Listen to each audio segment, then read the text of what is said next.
Srimad Divine Grace A.C. Bhaktivedanta Goswami Srila Prabhupada ki jai. Jayam Vishnupada Paramahansa Parivrajacacharya Stotada Satashi Srimad Divine Grace Srila Bhaktisiddhanta Saraswati Thakur Maharaj Srila Prabhupada ki jai. Ananta Koti Vaishnava Vrinda ki jai. ISKCON founder Acharya Srila Prabhupada ki jai. Jayam Vishnupada Paramahansa Parivrajacacharya Stotada Satashi Srimad Divine Grace A.C. Bhaktivedanta Goswami Srila Prabhupada ki jai. Reading from the second chapter, 7th chapter, text number 38, is that right? Text 38? Yadhi, responsible. Yadhi, when it happens. Alayeshu, in the residence of. Api, even. Satam, civilized gentlemen. Na, no. Harehe, of the personality of Godhead. Kataha, topics. Syuha, will take place. Pashandinaha, atheists. Vijajanaha, persons declaring themselves to be. The higher three classes. Brahmanas, Kshatriyas, and Vaishyas. Vrishalaha, the lower class Shudras. Nidevaha, ministers of government. Svaha, hymns to perform sacrifices. Svadha, the ingredients to perform sacrifices. Vasad, the altar of sacrifice.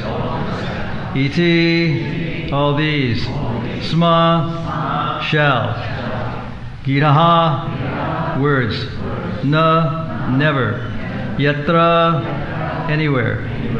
Shashta, the chastiser. Bhavishyati, will appear.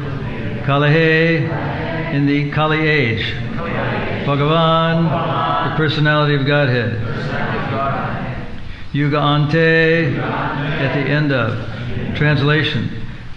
Therefore, at the end of Kali Yuga, when there exists no topics on the subject of God, even at the residences of so-called saints and respectable gentlemen of the three higher castes, and when the power of government is transformed to the hands of ministers elected from the low-born Shudra class, or those less than them, and when nothing is known of the techniques of sacrifice, even by word, at that time, the Lord will appear as the supreme chastiser, responsibly. Thereafter, at the end of Kali Yuga, when there exist no topics on the subject of God, even at the residences of so-called saints and respectable gentlemen of the three higher castes,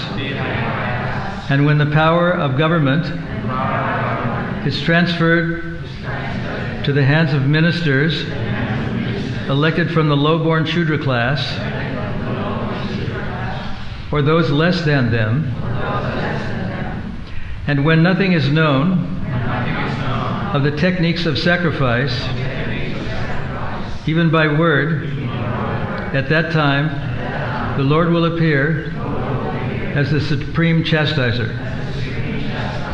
Purport by Srila Prabhupada. The symptoms of the worst conditions of the material world at the last stage of this age, called Kali Yuga, are stated herein. The sum and substance of such conditions is godliness. Even the so-called saints and higher castes of social orders, generally known as the Dvija Janas, or the twice-born, will become atheists. As such, all of them will practically forget even the holy name of the Lord, and what to speak of his activities. The higher castes of society, namely the intelligent class of men, guiding the destinies of the social orders, the administrative class of men, guiding the law and order of the society, and the productive class of men, guiding the economic development of society, must all properly be well versed in knowledge of the Supreme Lord. Knowing factually his name, quality, pastimes, entourage, paraphernalia, and personalities. The saints and the higher castes of orders of the society are judged by their proportion of knowledge in the science of God, or tattva-jnana, and not by any kind of birthright or bodily designations. Such designations, without any knowledge of the science of God and practical knowledge of devotional service, are considered to be all decorations of dead bodies. And when there is too much inflation of these decorated dead bodies in society, there develop so many anomalies in the progressive, peaceful life of the human being. Because of the lack of training or culture in the upper sections of social orders, there are no more to be designated. They are no more to be designated as the Dvijak Jhanas, or the twice-born. The significance of being twice-born has been explained in many places in these great literatures. And again, one is reminded herewith that birth executed by the sex life of the father and mother is called animal birth. But such animal birth and progress of life on the animal principles of eating, sleeping, fearing, and mating, without any scientific culture and spiritual life, is called the Shudra life, or, to be more explicit, the uncultured life of the lower class of men. It is stated herein that the government power of society in the Kali Yuga will be passed over to the uncultured, godless laborer classes of men, and thus the Nridevas, or the ministers of the government, will be the Vishalas, or the uncultured lower class of men of society. No one can expect any peace and prosperity in a human society full of uncultured lower classes of men. The symptoms of such uncultured social animals are already in vogue, and it is the duty of the leaders of men to take note of it and to try to reform the social order by introducing the principles of twice-born men trained in the science of God consciousness. This can be done by expanding the culture of Srimad Bhagavatam all over the world. In the degraded condition of human society, the Lord incarnates as Kalki Avatara and kills the demonic without mercy.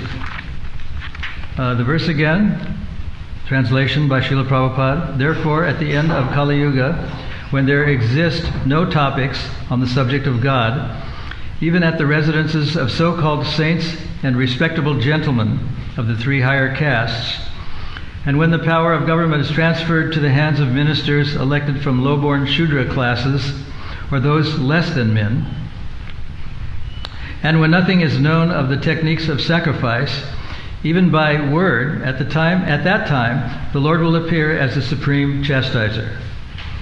Om Gyanati Manandasya Gyananjana Salakaya Chaksuran Viditam Jena Tasmai Shri Gurave Namaha Sri Chaitanya Manobhistam Stapitam Jena Bhutale Svayam Rupa Karamayam Dadati Svapadantikam Mukam Karoti Vachalam Pangam Langayate Girim Yat Kripatarham Bande Shri Guru Dinatarane. In about 1973, when I was in London, there was a parade. It was kind of a dismal, drizzly day, very gray and no sunshine, typical of a London winter. There was a kind of protest march made by the people who were workers, or what in the Bhagavatam are sometimes called the Shudra classes. They were protesting and wanting higher wages. So everything came to a dead standstill in the city. Every business was closed. Every form of activity was stopped. There was just this very dismal parade, and it was a very dark and very dismal parade. It was not a joyful celebration. It was a kind of a dark thing, and it kind of indicated that the age of Kali is well upon us. That there are sometimes highs and lows in the age of Kali. Right now we may be experiencing a low. We may think that things can't get any worse, But according to the Bhagavatam, which I'll read a little bit later from the 12th canto, things do get worse. The stature of human beings is reduced.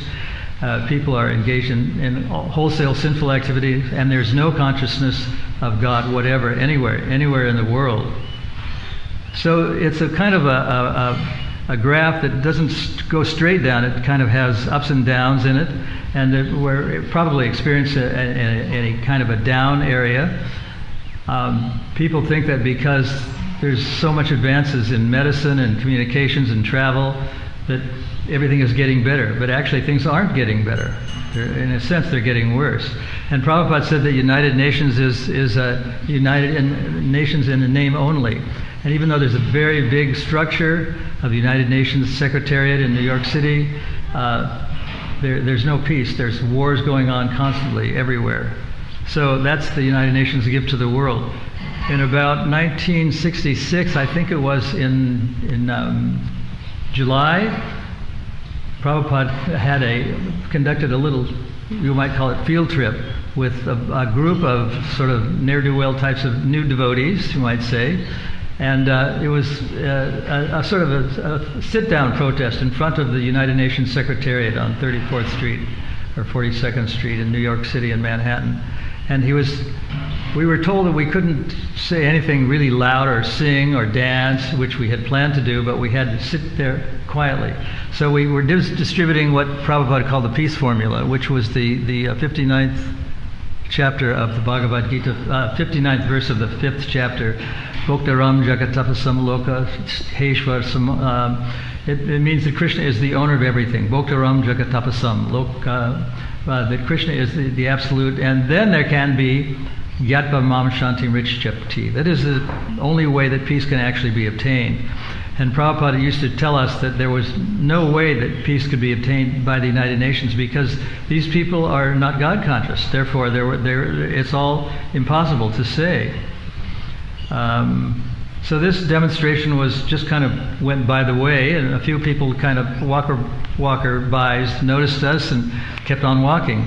It was a kind of a silent protest of all things. I'm going to read a little bit from the 12th canto, which talks about some of the symptoms of the age of Kali. There's an introduction, which goes like this. This chapter relates when the bad qualities of the age of Kali will increase to an intolerable level, the Supreme Personality of Godhead will descend as Kalki to destroy those who are fixed in irreligion. After that, a new Satya Yuga will begin. As the age of Kali progresses, all good qualities of men diminish and all impure qualities increase. Atheistic systems of so-called religion become predominant, replacing the codes of Vedic law. The kings become just like highway bandits. The people in general become dedicated to low occupation, and all the social classes become just like Shudras. All cows become like goats. All spiritual hermitages become like materialistic homes, and family ties extend no further than the immediate relationship of marriage. When the age of Kali has almost ended, the Supreme Personality of Godhead will incarnate. He will appear in the village of Shambhala, in the home of exalted Brahmins. And he will take the name of Kalki. He will mount his horse Devadatta, and taking his sword in hand, will roam about the earth, killing millions of bandits in the guise of kings. Then the signs of the next Satya Yuga will begin to appear. When the moon, sun, and planet Brihaspati enter simultaneously into one constellation and conjoin in the lunar mansion of Pushya, Satya Yuga will begin. In the order of Satya, Treta, Dwapara, and Kali, the cycle of 4 ages rotates in the society of living entities in this universe. The chapter ends with a brief description of the dynasties. I won't read all about the dynasties, but these are some of the verses in the 12th canto, chapter 2. This one is the first text of the 2nd chapter. Shukadeva Goswami said, "Then, O king, religion, truthfulness, cleanliness, tolerance, mercy, duration of life, physical strength, and memory will all diminish day by day because of the powerful influence of Kali." Text number 2 reads, In Kali Yuga, wealth alone will be considered the sign of a man's good birth, proper behavior, and fine qualities. And law and justice will be applied only on the basis of one's power. Text 3. Men and women will live together merely because of superficial attraction, and success in business will depend on deceit. Womanliness and manliness will be judged according to one's expertise in sex, and a man will be known as a Brahman just by his wearing a thread. Text 4. A person's spiritual position will be ascertained merely according to external symbols, and on the same basis, people will change from one spiritual order to the next. A person's propriety will be seriously questioned if he does not earn a good living. And one who is very clever at juggling words will be considered a learned scholar. Text number 5. A person will be judged unholy if he does not have money, and hypocrisy will be accepted as virtue. Marriage will be arranged simply by verbal agreement, and a person will think he is fit to appear in public if he has merely taken a bath. Text number 6. A sacred place will be taken to consist of no more than a reservoir of water located at a distance, and beauty will be thought to depend on one's hairstyle. Filling the belly will become the goal of life, and one who is audacious will be accepted as truthful. He who can maintain a family will be regarded as an expert man, and the principles of religion will be observed only for the sake of reputation. Text number 7. As the earth thus becomes crowded with a corrupt population, whoever among any of the social classes shows himself to be strongest will gain political power. Text 8. Losing their wives and properties to such avaricious and merciless rulers who will behave no better than ordinary thieves, the citizens will flee to the mountains and forests. Text number 9. Harassed by famine and excessive taxes, people will resort to eating leaves, roots, flesh, wild honey, fruits, flowers, and seeds. Struck by drought, they will become completely ruined. Text number 10. The citizens will suffer greatly from cold, wind, heat, rain, and snow. They will be further tormented by quarrels, hunger, thirst, disease, and severe anxiety. Text number 11. The maximum duration of life for human beings in Kali Yuga will be 50 years. Texts 12 through 16. By the time the age of Kali ends, the bodies of all creatures will be greatly reduced in size, and the religious principles of followers of Varnashram will be ruined. The path of Vedas will be completely forgotten in human society, and so-called religion will be mostly atheistic. The kings will mostly be thieves. The occupations of men will be stealing, lying, and needless violence, and all the social classes will be reduced to the level of Shudras. Cows will be like goats, spiritual hermitages will be no different from mundane houses, and family ties will extend no further than the immediate bonds of marriage. Most plants and herbs will be tiny, and all trees will appear like dwarf shami trees. Clouds will be full of lightning, homes will be devoid of piety, and all human beings will have become like asses. At that time, the Supreme Personality of Godhead will appear on the earth, acting with the power of pure spiritual goodness. He will rescue eternal principles. Text number 17. Lord Vishnu, the Supreme Personality of Godhead, the spiritual master of all moving and non-moving living beings, and the Supreme Soul of all, takes birth to protect the principles of religion and to relieve his saintly devotees from the reactions of material work. So those are the symptoms of the age of Kali. And now I want to read a comment that was made by Hridayananda and Gopi Paranadhana it's a purport to the first verse, which reads, Shukadeva Goswami said, "Then, O King of religion, truthfulness, cleanliness, tolerance, mercy, duration of life, physical strength, and memory will all diminish day by day because of the powerful influence of the age of Kali." And this is the commentary for the purport. During the present age, Kali Yuga, practically all desirable qualities will gradually diminish, as described in this verse. For example, Dharma, which indicates a respect for higher authority that leads one to obey religious principles, will diminish. In the Western world, theologians have been unable to scientifically present the laws of God, or indeed God himself, and thus in Western intellectual history a rigid dichotomy has arisen between theology and science.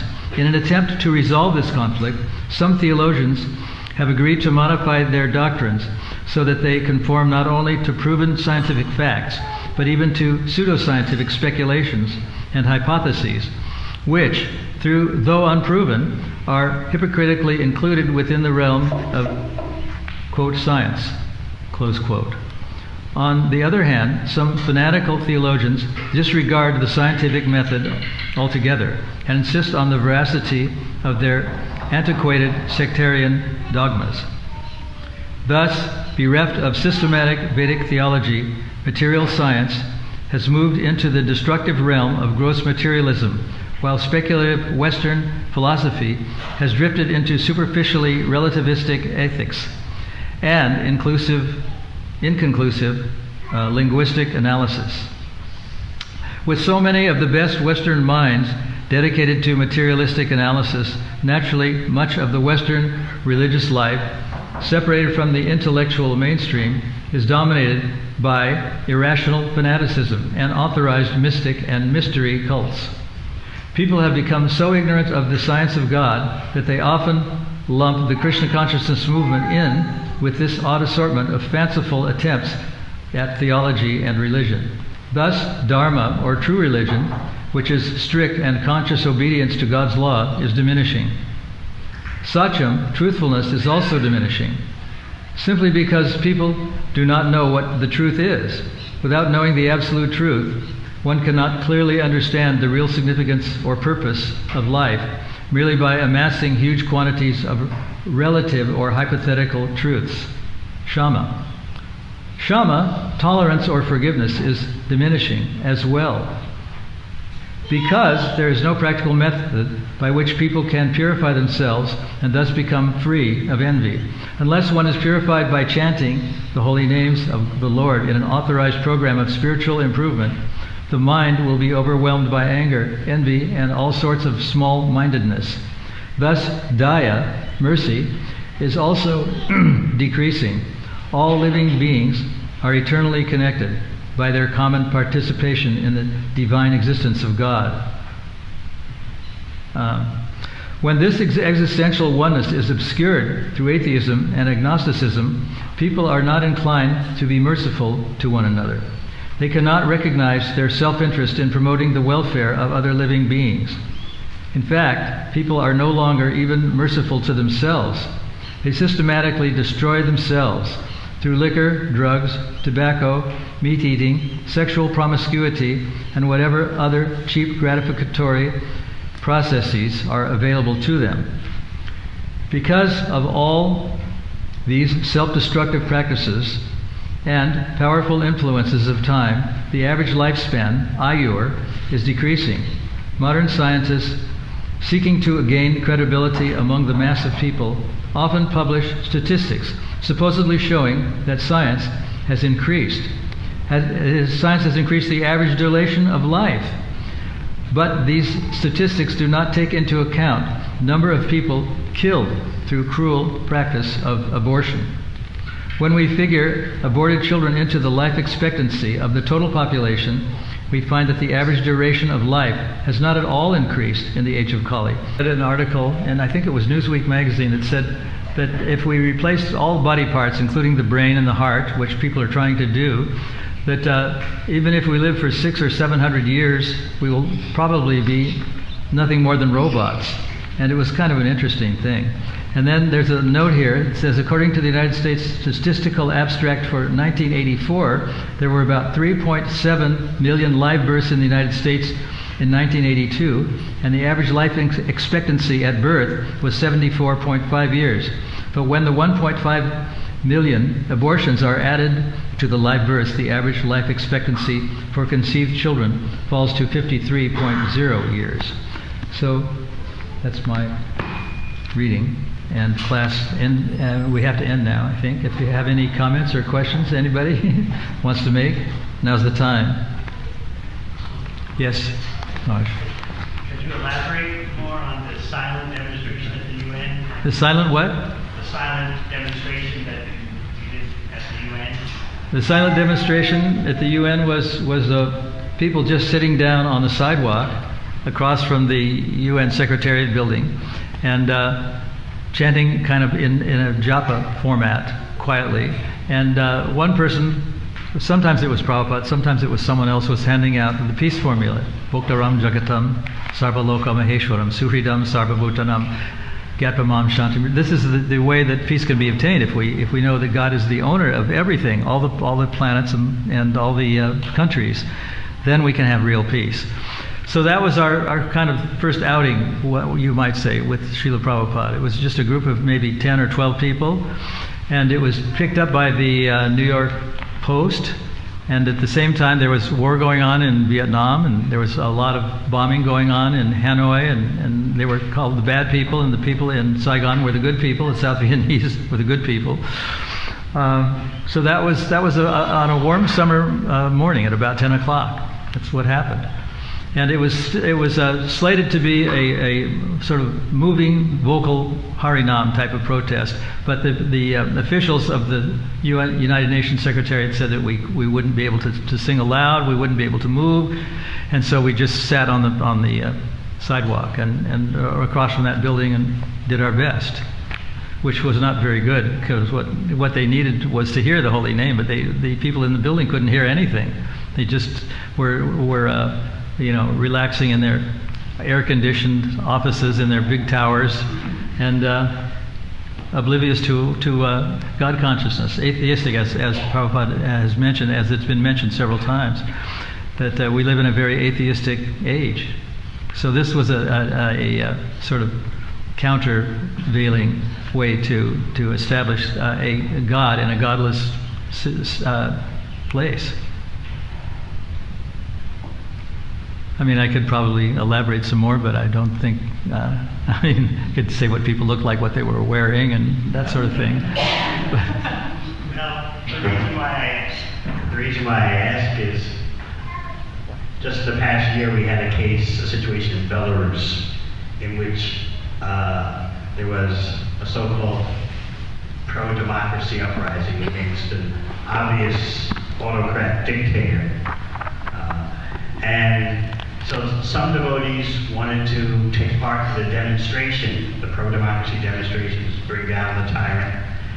And I was discussing this with His Holiness Niranjan Maharaj, who's at GDC there, about what to do. Kind of caught between a rock and a hard place. Masses of people are rising up, and of course, as it turned out, nothing changed. So we thought the best strategy is just to lay low, because like you're dealing with a gator or a crocodile, you don't know which way the tail is going to snap, and if you get called out on the wrong side, there could be problems. But meanwhile, although it's a dictator, he allows Harinam, he doesn't harass devotees. So it's like, what to do? So I suppose there's always some benefit to dictatorship, especially if the dictator is somebody like Maharaj Yudhisthira, or a saintly Rajarishi type of person. It has benefits, but at the same time, Prabhupada was very pleased to be in the United States, because it was a democracy. You could sort of do what you wanted to do, and there was a lot of personal freedom, and he used airplanes, he used dictaphones, he used computers, telephones, and things that were not available in dictatorial types of countries, like, we know what they are, what they were. But like you say, it's difficult to know which way it's going to be. If the dictator is going to allow some God conscious to go on or not. And in that way, there may be some benefits to that form of government, or to monarchy. So it has its benefits. But in 1966, when Srila Prabhupada came to the United States, he was coming from a very dictatorial kind of so-called democracy. But where he came, he found that there was a lot of freedom. And there's a story that's been in circulation that after he made his first recording, the happening record, that he was very elated to be in the presence, because he knew that this little vinyl disc was going to broadcast the holy name all over the country. So he appreciated the fact that the technology, as bad as it is, does have its benefits. Democracy as part of it. It makes it possible to do that sort of thing.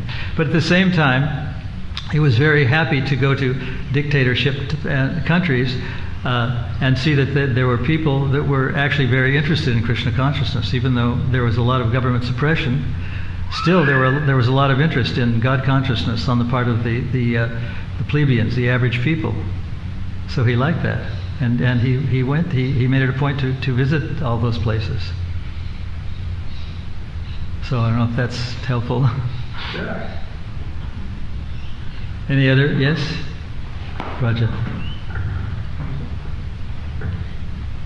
Thank you for reading all these symptoms and Kali Yuga. Yeah, it's very interesting, because I know a lot of you are not as far along in the Srimad Bhagavatam, the 12th canto, so I just wanted to give a little glimpse of what's coming in the future. It's very fascinating to see that all these predictions that were written 5,000 years ago are becoming true. And sometimes when I read all these predictions, and I read hypocrisy will be considered virtue, and I can see that, and I can see the need for that, because sometimes, because it's the age of quarrel, then if you're not a little bit hypocritical, then you'll be all the time in a conflict.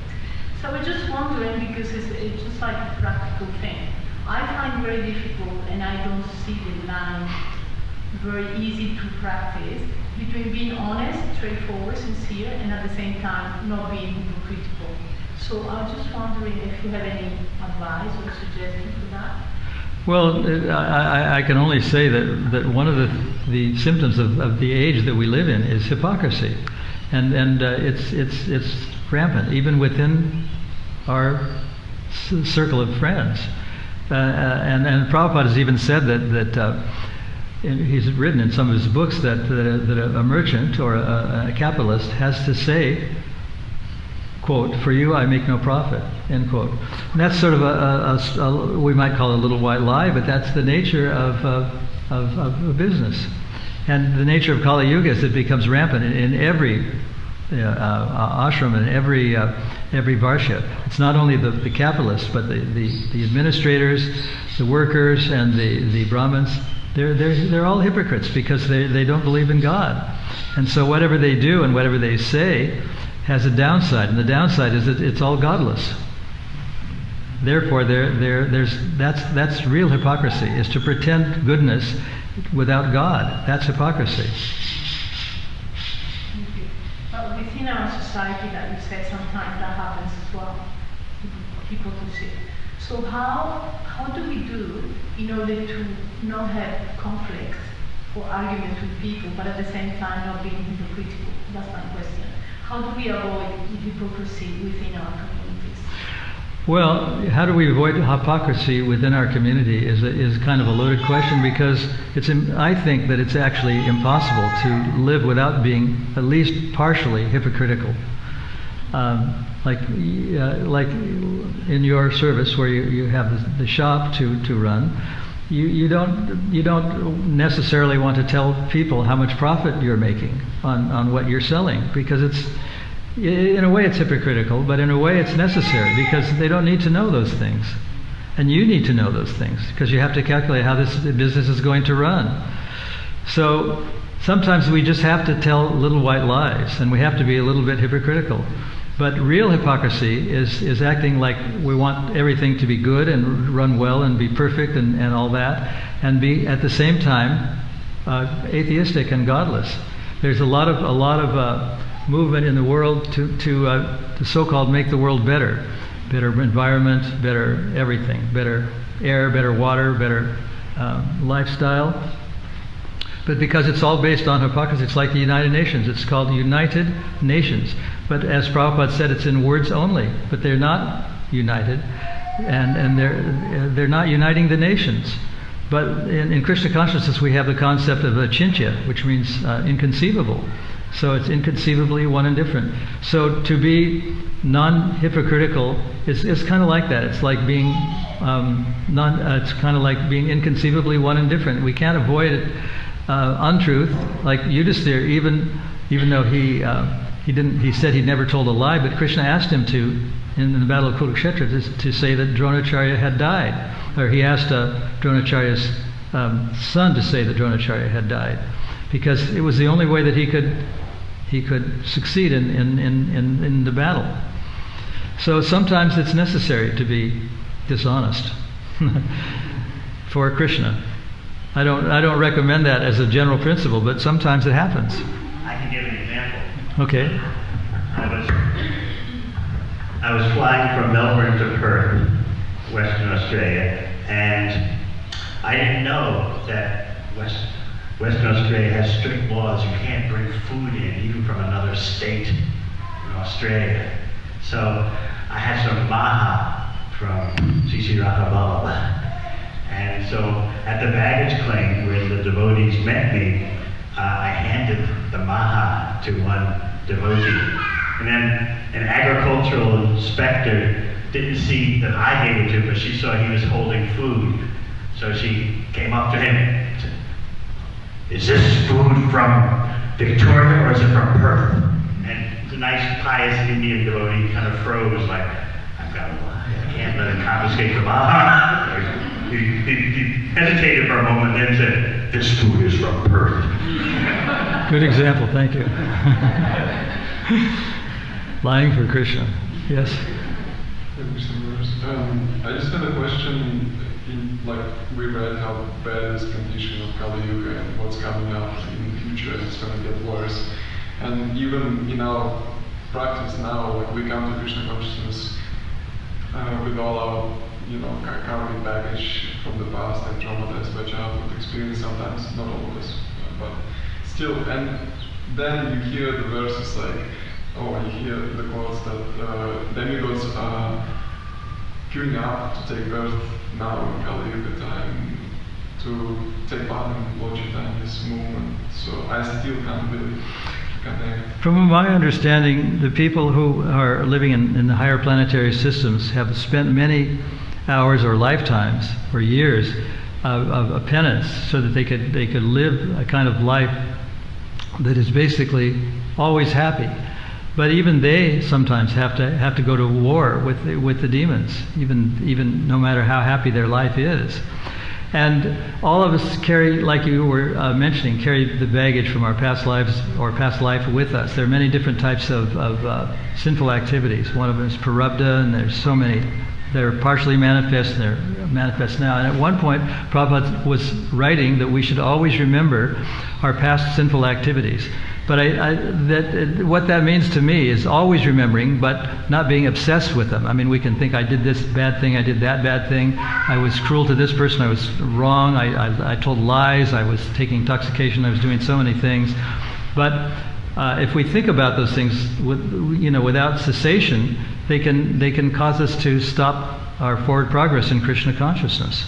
So if we want to be forward, and we're reading all these nice verses about people like demigods and people that have undergone many penances to avoid that kind of remembrance, it's not done instantaneously. As Prabhupada mentions, there's several steps. There's 9 steps, beginning with Shraddha, basic faith, and then prema, and you end up being God conscious. But it's a step-by-step process. It's not something, as Prabhupada says, that can be learned by an ordinary person in the bazaar, or that's his word for market. it's a step-by-step procedure that you have to undergo the principles of Krishna consciousness, of hearing, chanting, remembering, worshiping the deities, associating with devotees, living in a holy place, to step-by-step progress to a better and higher thought process. So that baggage has to be, we're carrying it with us, but we just can't let it bog us down. So is this, but I can understand the step-by-step process isn't easier to do in Satya Yuga than Kali Yuga, and then if it's so, then why don't demigods are not so eager to do it? Well, the reason that demigods like to take birth in Kali Yuga is because there's a very simple process. Kali dosha nihe rajan astiheka mahadgunan. There's one guna, mahadguna, that's so powerful and so complete that just by chanting once, as some of the Goswamis have said, one can become perfect. And so for that reason, instead of spending lifetimes and years of penance and standing on one leg or eating only air, you can get everything just by chanting the Hare Krishna mantra. So that's the reason why sometimes people in the higher planetary systems like to come to Earth, because they have that one good quality, one good positive notion that you can eradicate all sinful activities more than you can even think of committing by chanting the Hare Krishna mantra. So there's that. The Prabhupada says it's a truism. It's not that they do it all the time, but it happens. You're welcome. Any others? Yes? Just in the case of the Yuga when Lord Chaitanya appears, or every Kali Yuga, that the Maha Mantra is known, and not chanted, and people create the ultimate success. So, In age of Kali. In every age of Kali, the same thing applies, or just because Lord Chaitanya Mahaprabhu coming in this rare coming? well, I don't know about every age of Kali. I mean, it's said that Krishna and Lord Chaitanya will come once in a day of Brahma, and that's more than each and every Kali Yuga. But we're very fortunate that in this Kali Yuga, Lord Chaitanya has come, and we're taking advantage of it. And one thing that Prabhupada wrote was that Lord Chaitanya was more merciful than Krishna even, because he freely dispensed this to everyone. And Lord Nityananda did it also, even to dacoits and even murderers and thieves and people who had a very dismal past. They could become very highly elevated devotees. That's the mercy of Chaitanya, and that's the benefit of being born in this particular time. So we're very fortunate, we're very lucky. Any other comments or? Maharaj, I'm a bit tied up with the current situation. It's like getting more chaotic every day. The chaos is about to seems like it's about to swallow us all up. The current thing, and I don't think Kalki's going to ride on his horse so soon. So are we supposed to do something more, just on subtle level, we're all chanting? Well, it's like Prabhupada was saying, or I was reading it's in the verse that we were reading today, that we try to spread Krishna consciousness in order to achieve a better world than an atheistic world. And we can only do our best. We can't change everything, but we certainly try. And therefore, it's a thankless task. Because, you can talk to any book distributor. They may get 100 no's before they get one yes. And so, but that's worthwhile. So we just each do our best as a community. We just do our best and hope for the best.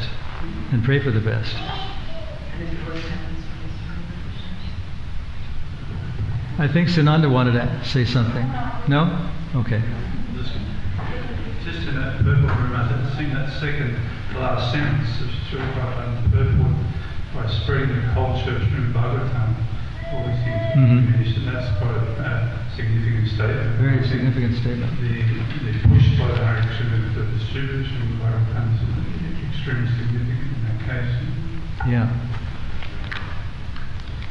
I'm just going to read that last sentence. Second last, it wasn't. The symptoms of such uncultured social animals are already in vogue, and it is the duty of the leaders of men to take note of it and to try to reform the order by introducing the principles of the twice-born men trained in God consciousness. This can be done by expanding the culture of Srimad Bhagavatam all over the world.